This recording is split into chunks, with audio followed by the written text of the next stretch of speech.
The whale-watching vessel lies capsized tonight in the Pacific waters off Vancouver Island.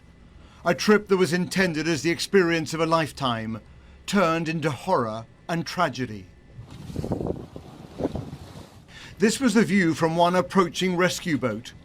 Only the bow of the stricken vessel visible above the water. 5 British holidaymakers never emerged alive, and others had to be plucked from the cold sea by those operating water taxis and by native Canadian fishermen. I was scared. My nephew said that he pulled 9 of them off a raft, and he had them on his boat, all over his boat from the back to the bow, and they were just all over, and then all those people started hopping aboard, and some of them, when they hopped on the boat, it was just like a sense of relief. You could just hear it when they got on the boat. It was just, you know, it was like relief.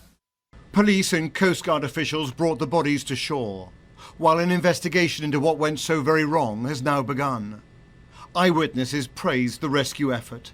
They had to work on those who were really injured. They were doing CPR. They were working so hard. What did some of the survivors say to you?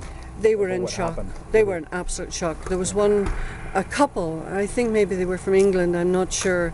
They might have even been on their honeymoon. And he was so shocked. You could see it in their eyes, like, this didn't happen. This is the same boat, the Leviathan II, on an earlier excursion. Like in this promotional video, the 65-foot cruiser was providing tourists with a close-up look at sea lions. There are submerged reefs and jagged rocks, but conditions were said to be reasonable. The water was fine. It was a beautiful day.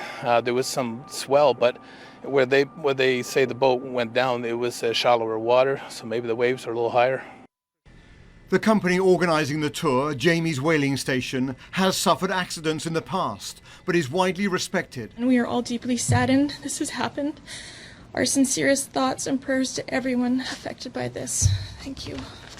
Of the 5 Britons who died, 2 were living in Canada, the 3 others were visiting, and locals are doing what they can to help the shocked survivors. The outpouring from the community has been just phenomenal, and seeing the way people come forward and they're offering everything from food and blankets and clothing to just people to be with.